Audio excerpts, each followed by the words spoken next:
Hello everyone, welcome you all in your own channel Learn Everything. So next topic ਹੈਗਾ emulsion syllabus ਦੇ ਵਿੱਚ mention ਹੈਗਾ ਬਹੁਤ ਜ਼ਿਆਦਾ ਈਜ਼ੀ ਟੌਪਿਕ ਹੈਗਾ ਆ।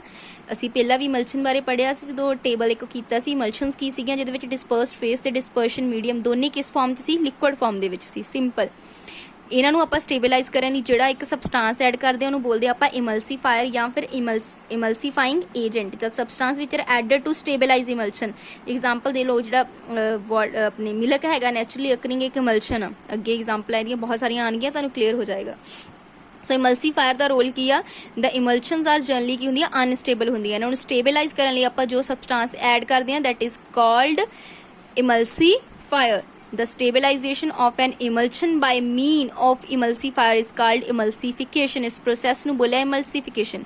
So emulsion ਕੀ ਹੈ ਜਿਹਦੇ ਵਿੱਚ dispersed phase ਤੇ medium ਦੋਨੇ ਕੀ ਹੈ liquid ਆ clear ਤੇ ਇਹ ਜਨਰਲੀ ਅਨਸਟੇਬਲ ਹੁੰਦੀ ਹੈ। ਇਹਨਾਂ ਨੂੰ ਸਟੇਬਲਾਈਜ਼ ਕਰਨ ਲਈ ਜਿਹੜਾ ਆਪਾਂ ਸਬਸਟੈਂਸ ਐਡ ਕਰਦੇ ਉਹਨੂੰ ਬੋਲਦੇ emulsifying agent clear। the main function ਕੀ ਹੁੰਦਾ emulsifier ਦਾ to reduce ਉਹਦੇ ਵਿੱਚ ਨਾ ਐਕਚੁਅਲੀ ਦੋ ਲੇਅਰਸ ਆ ਉਹਨਾਂ ਵਿੱਚ ਇੰਟਰਨਲ ਜਿਹੜੀ ਟੈਂਸ਼ਨ ਹੁੰਦੀ ਆ between the two liquid forming ਦਾ ਇਮਲਸ਼ਨ। ਦੇਖੋ ਦੋਨੇ ਇੱਕ ਫੇਸ ਤੇ ਇੱਕ ਮੀਡੀਅਮ ਦੋਨੇ ਲਿਕੁਇਡ ਆ ਉਹਨਾਂ ਦੇ ਵਿੱਚ ਜਿਹੜੀ ਇੰਟਰਨਲ ਟੈਂਸ਼ਨ ਉਹਨੂੰ ਕੀ ਕਰਨਾ ਨੇ ਰਿਡਿਊਸ ਕਰਨਾ ਇੰਟਰਫੇਸ਼ੀਅਲ ਟੈਂਸ਼ਨ ਇਹਨਾਂ ਦੋਨੇ ਫੇਸਿਸ ਦੇ ਵਿੱਚ ਯਾਨੀ ਇੱਕ ਡਿਸਪਰਸਡ ਫੇਸ ਹੈ ਇੱਕ ਮੀਡੀਅਮ ਦੋ ਲੇਅਰਸ ਹੈਗੀਆਂ ਨਾ ਲਿਕੁਇਡ ਦੀਆਂ ਉਹਨਾਂ ਵਿੱਚ ਜਿਹੜੀ ਇੰਟਰਫੇਸ਼ੀਅਲ ਟੈਂਸ਼ਨ ਹੈਗੀ ਉਹਨੂੰ ਕੀ ਕਰਨਾ ਰਿਡਿਊਸ ਕਰਨਾ ਹੈ ਠੀਕ ਹੈ। Emulsifier are generally long chain molecule having polar group. ਇਹ ਲੌਂਗ ਚੇਨ ਹੁੰਦੇ ਆ ਵਿਦ ਪੋਲਰ ਗਰੁੱਪ ਹੁੰਦੇ। ਐਗਜ਼ਾਮਪਲ ਮੈਂ ਤੁਹਾਨੂੰ ਇੱਥੇ ਦਿਖਾ ਦਿੰਦੀ ਹਾਂ ਤੁਹਾਨੂੰ ਹੋਰ ਕਲੀਅਰ ਹੋ ਜਾਏਗਾ। ਇਹਦੇ ਵਿੱਚ ਐਗਜ਼ਾਮਪਲ ਲਈਏ ਸੋਪ ਐਜ਼ ਐਨ ਇਮਲਸੀਫਾਇਰ। ਪੁੱਛਿਆ ਜਾਂਦਾ ਪੇਪਰ 'ਚ ਕਿ ਸੋਪ ਕਿੱਦਾਂ ਐਕਟ ਕਰਦਾ ਐਜ਼ ਇਮਲਸੀਫਾਇਰ। ਦੇਖੋ ਲੌਂਗ ਚੇਨ ਹੁੰਦਾ ਨਾ ਕਾਫੀ ਤੁਸੀਂ ਇਹਦੇ ਫਾਰਮੂਲੇ ਦੇਖੇ ਹੋਣੇ ਆ C17H35 ਦੇਖੋ ਠੀਕ ਹੈ ਨਾਲ C17H35 COONA ਠੀਕ ਹੈ। ਸੋਡੀਅਮ ਸਟੀਰੇਟ ਇੱਦਾਂ ਹੀ ਸੋਡੀਅਮ ਪੈਲਮੀਟੇਟ ਹੈਗਾ C15H31 CONA। ਸੋ ਇਹ ਲੌਂਗ ਚੇਨ ਕਾਫੀ ਲੌਂਗ ਚੇਨ ਜਿਹੜੇ ਹੈਗੇ ਇਹਨਾਂ ਨੂੰ ਅਸੀਂ ਯੂਜ਼ ਕਰਦੇ ਹਾਂ ਐਜ਼ ਅ ਇਮਲਸੀਫਾਇਰ। ਸੋ ਬਹੁਤ ਸਾਰੇ ਸੋਪ ਨੂੰ ਯੂਜ਼ ਕੀਤਾ ਜਾਂਦਾ ਐਜ਼ ਅ ਇਮਲਸੀਫਾਇਰ ਕਲੀਅਰ। ਜ਼ਿਆਦਾ ਨਹੀਂ ਇਹਦੇ ਬਾਰੇ ਆਪਾਂ ਡਿਟੇਲਸ ਜਾਣਾ ਜੋ ਮੈਂ ਤੁਹਾਨੂੰ ਕਰਾ ਰਹੀ ਹਾਂ ਉਹ ਸਫੀਸ਼ੀਐਂਟ ਹੈਗਾ ਉਹ ਇੰਪੋਰਟੈਂਟ ਹੈਗੇ। ਟਾਈਪ ਦੇਖੋ ਇਮਲਸ਼ਨ ਦੀਆਂ ਸਭ ਤੋਂ ਪਹਿਲੀ ਹੈਗੀ oil in water ਇਮਲਸ਼ਨ। Oil in water ਦੇਖੋ ਨਾਮ ਤੋਂ ਹੀ ਆ ਫੇਸ ਇਨ ਮੀਡੀਅਮ ਹੁੰਦਾ ਨਾ ਯਾਨੀ ਡਿਸਪਰਸਡ ਫੇਸ ਕੀ ਹੋਏਗਾ ਆਇਲ ਤੇ ਮੀਡੀਅਮ ਕੀ ਹੋਏਗਾ ਵਾਟਰ ਸਿੰਪਲ। ਜਦੋਂ ਮੈਂ ਕਹਾਂ ਵਾਟਰ ਇਨ ਆਇਲ ਵਾਟਰ ਕੀ ਬਣ ਜਾਏਗਾ ਫੇਸ ਇਨ ਆਇਲ ਤੇ ਜਿਹਦੇ ਵਿੱਚ ਹੋਏਗਾ ਵੱਡੀ ਮਾਤਰਾ ਚ ਹੋਏਗਾ ਉਹ ਕੀ ਹੋ ਗਿਆ ਮੀਡੀਅਮ। ਸੋ ਠੀਕ ਹੈ ਇਹਦੇ ਵਿੱਚ ਵਾਟਰ ਐਕਟ ਕਰੇਗਾ ਫੇਸ ਦੀ ਤਰ੍ਹਾਂ ਆਇਲ ਵੇਵ ਕਰੇਗਾ ਐਜ਼ ਮੀਡੀਅਮ ਦੀ ਤਰ੍ਹਾਂ। ਤਾਂ ਇੱਥੇ ਮੈਂ ਤੁਹਾਨੂੰ ਦੱਸਦਾ ਇਹਦੇ ਵਿੱਚ ਐਗਜ਼ਾਮਪਲ ਲੈਨੇ ਆਪਾਂ ਮਿਲਕ ਕਿਉਂਕਿ ਮਿਲਕ ਦੇ ਵਿੱਚ ਬਹੁਤ ਸਾਰੀਆਂ ਫੈਟਸ ਹੁੰਦੀਆਂ ਫੈਟਸ ਕੀ ਹੁੰਦੀਆਂ ਆਇਲ ਦੇ ਰੂਪ ਦੇ ਵਿੱਚ ਹੁੰਦੀਆਂ। ਸੋ ਫੈਟਸ ਐਕਟ ਕਰਦੀਆਂ ਡਿਸਪਰਸਡ ਫੇਸ ਦਾ ਤੇ ਬਾਕੀ ਚੀਜ਼ ਕਾਹਦਾ ਕੰਮ ਕਰਦੀ ਹੈ ਐਜ਼ ਅ ਮੀਡੀਅਮ ਦਾ ਠੀਕ ਹੈ। ਦੇਖੋ ਸੋਲੂਬਲ ਫੈਟਸ ਇਨ ਵਾਟਰ ਹੁੰਦੀਆਂ ਜਿਹੜਾ ਮਿਲਕ ਹੁੰਦਾ ਉਹਦੇ ਵਿੱਚ ਹੁੰਦੀਆਂ ਬਹੁਤ ਸਾਰੀਆਂ ਫੈਟ ਹੀ ਵਾਟਰ ਦੇ ਵਿੱਚ ਘੁਲੀਆਂ ਹੁੰਦੀਆਂ ਠੀਕ ਹੈ। ਤੇ ਉਹਦੇ ਵਿੱਚ ਇਮਲਸੀਫਾਇਰ ਦਾ ਕੰਮ ਕੌਣ ਕਰਦਾ ਆ ਕੈਜ਼ੀਨ ਠੀਕ ਹੈ। ਇਹਦੀ ਵੈਨਿਸ਼ਿੰਗ ਕਰੀਮ ਆ ਇਹ ਵੀ ਐਗਜ਼ਾਮਪਲ ਹੈਗੀ ਇਹਦੀ। ਇਹਨਾਂ ਨੂੰ ਅਸੀਂ ਐਕੁਅਸ ਇਮਲਸ਼ਨ ਵੀ ਬੋਲਦੇ ਹਾਂ।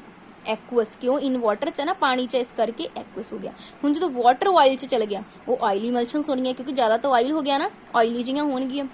ਇਨ ਦਿਸ ਕੇਸ ਵਾਟਰ ਐਕਟ ਕਰੇਗਾ ਫੇਸ ਦੀ ਤਰ੍ਹਾਂ ਤੇ ਆਇਲ ਦੇ ਵਿੱਚ ਆਇਲ ਕਰੇਗਾ ਮੀਡੀਅਮ ਦੀ ਤਰ੍ਹਾਂ। ਇਹਦੀ ਐਗਜ਼ਾਮਪਲ ਬਟਰ ਆਇਲੀ ਹੁੰਦਾ ਠੀਕ ਹੈ। Cold liver oil cold creams ਇਹ ਸਾਰੀਆਂ ਆਇਲੀ ਹੈ ਇਹ ਆਇਲੀ ਇਮਲਸ਼ਨਸ ਹੋ ਗਈਆਂ ਕਲੀਅਰ ਹੈ ਓਕੇ। ਨਹੀਂ ਆਇਡੈਂਟੀਫਾਈ ਕਿੱਦਾਂ ਕਰਦੇ ਸਾਨੂੰ ਕਿੱਦਾਂ ਪਤਾ ਲੱਗਦਾ ਕੋਈ ਇਮਲਸ਼ਨ ਜਿਹੜੀ ਆ ਉਹ ਆਪਣੇ ਕੋਲ ਮਤਲਬ ਕਿ ਆਇਲ ਇਨ ਵਾਟਰ ਆ ਜਾਂ ਵਾਟਰ ਇਨ ਆਇਲ ਆ। ਉਹਦੇ ਲਈ ਸਭ ਤੋਂ ਪਹਿਲਾਂ ਸਾਡੇ ਕੋਲ ਇੱਕ ਟੈਸਟ ਹੈਗਾ dilution test clear. First of all ਇਸ ਡਿਲੂਸ਼ਨ ਟੈਸਟ ਨੂੰ ਐਕਸਪਲੇਨ ਕਰਦੇ ਹਾਂ ਵੀ ਦੇਖੋ ਡਿਲੂਸ਼ਨ ਟੈਸਟ ਲਈ ਆਪਾਂ ਕੀ ਕਰਦੇ ਆ ਜਿੱਦਾਂ ਮੇਰੇ ਕੋਲ ਕੋਈ ਇਮਲਸ਼ਨ ਆ ਮੈਂ ਉਹਦੇ ਵਿੱਚ ਵਾਟਰ ਐਡ ਕਰ ਦੇਣਾ ਕੀ ਕਰਨਾ ਜਿਹੜੀ ਵੀ ਇਮਲਸ਼ਨ ਉਹਦੇ ਵਿੱਚ ਵਾਟਰ ਐਡ ਕਰ ਦੇਣਾ। ਜੇ ਤਾਂ ਜਿਹੜੀ ਇਮਲਸ਼ਨ ਆ ਉਹ ਡਿਲੂਟ ਹੋ ਗਈ ਪਾਣੀ ਦੇ ਨਾਲ ਇਹਦਾ ਮਤਲਬ ਕਿ ਪਾਣੀ ਉੱਥੇ ਕਾਹਦਾ ਕੰਮ ਕਰਦਾ ਪਿਆ ਸੀ ਡਿਸਪਰਸ਼ਨ ਮੀਡੀਅਮ ਦਾ ਤਾਂ ਹੀ ਉਹਦੇ ਨਾਲ ਮਿਕਸ ਹੋ ਗਈ ਨਾ ਕਲੀਅਰ। ਜਿਹੜੀ ਵੀ ਇਮਲਸ਼ਨ ਮੇਰੇ ਕੋਲ ਪਈ ਮੈਨੂੰ ਨਹੀਂ ਪਤਾ ਆਇਲ ਇਨ ਵਾਟਰ ਜਾਂ ਵਾਟਰ ਇਨ ਆਇਲ ਆ ਮੈਂ ਕੀ ਕਰਨਾ ਉਹਦੇ ਵਿੱਚ ਵਾਟਰ ਐਡ ਕਰ ਦੇਣਾ ਠੀਕ ਆ।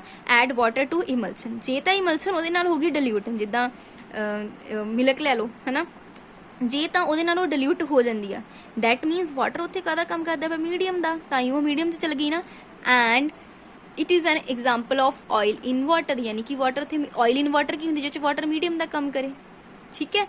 ਸੋ ਇਨ ਕੇਸ ਜੇ ਉਹ ਡਿਲੂਟ ਨਹੀਂ ਹੋਈ ਹੁਣ ਕਦੀ ਵੀ ਦੇਖੋ ਕੋਈ ਆਇਲੀ ਚੀਜ਼ ਤਾਂ ਨਹੀਂ ਪਾਣੀ ਨਾਲ ਡਿਲੂਟ ਹੋਏਗੀ ਇਹਦਾ ਮਤਲਬ ਜੇ ਡਿਲੂਟ ਨਹੀਂ ਹੋਈ ਉਹ ਕੀ ਹੋਗੀ ਵਾਟਰ ਇਨ ਆਇਲ ਯਾਨੀ ਉੱਥੇ ਆਇਲ ਮੀਡੀਅਮ ਦਾ ਕੰਮ ਕਰਦਾ ਨੈਕਸਟ ਇਹਦੀ ਡਾਈ ਟੈਸਟ ਹੈ। ਤਾਂ ਸਿੰਪਲ ਹੈ ਨਾ, ਪੇਪਰ 'ਚੋਂ ਤੁਹਾਨੂੰ ਪੁੱਛ ਲਏਗਾ ਕਿ ਇੱਕ ਐਗਜ਼ਾਮਪਲ ਦੇਗਾ ਕਿ ਵਾਟਰ ਐਡ ਕੀਤਾ ਇੱਕ ਇਮਲਸ਼ਨ ਦੇ ਵਿੱਚ, ਉਹ ਡਿਲੂਟ ਹੋ ਗਿਆ ਤੇ ਦੱਸੋ ਕਿਹੜੀ ਇਮਲਸ਼ਨ ਹੈਗੀ, 2-3 ਆਪਸ਼ਨ ਦੇ ਦੇਗਾ। ਠੀਕ ਹੈ।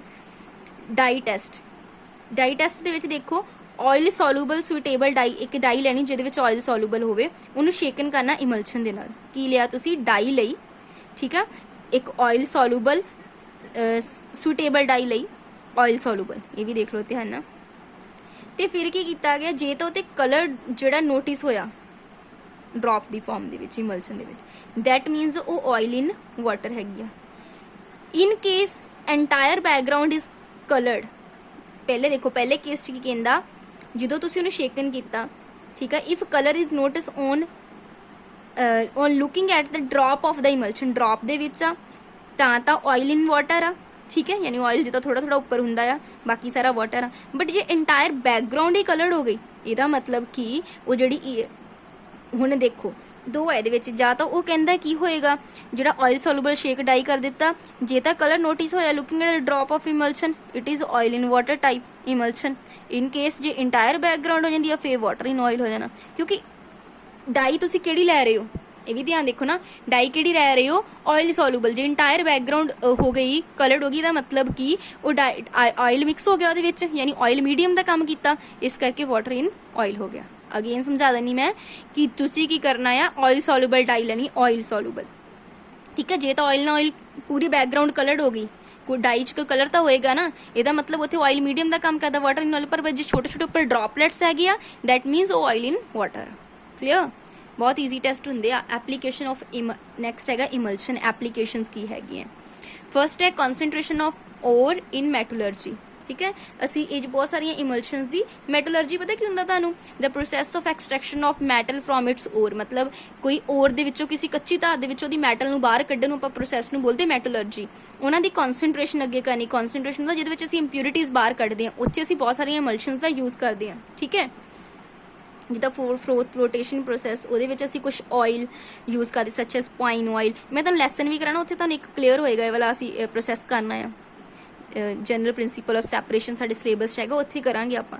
ਦ oil form emulsion with ore particles. ਠੀਕ ਹੈ, when air is bubble through the emulsion it rise to the surface form and skimmed off. So ਮਤਲਬ ਕਿ ਉੱਥੇ ਅਲੱਗ-ਅਲੱਗ ਪ੍ਰੋਸੈਸ ਦੇ ਵਿੱਚ ਅਸੀਂ ਅਲੱਗ-ਅਲੱਗ ਇਮਲਸ਼ਨਸ ਜਿਹੜੀਆਂ ਯੂਜ਼ ਕਰ ਲੈਂਦੇ ਹਾਂ। ਠੀਕ ਹੈ, ਸੋ ਇਹਨਾਂ ਨੂੰ ਐਕਸਪਲੇਨ 'ਚ ਤਾਂ ਜਾਣ ਦੀ ਲੋੜ ਨਹੀਂ ਹੈਗੀ।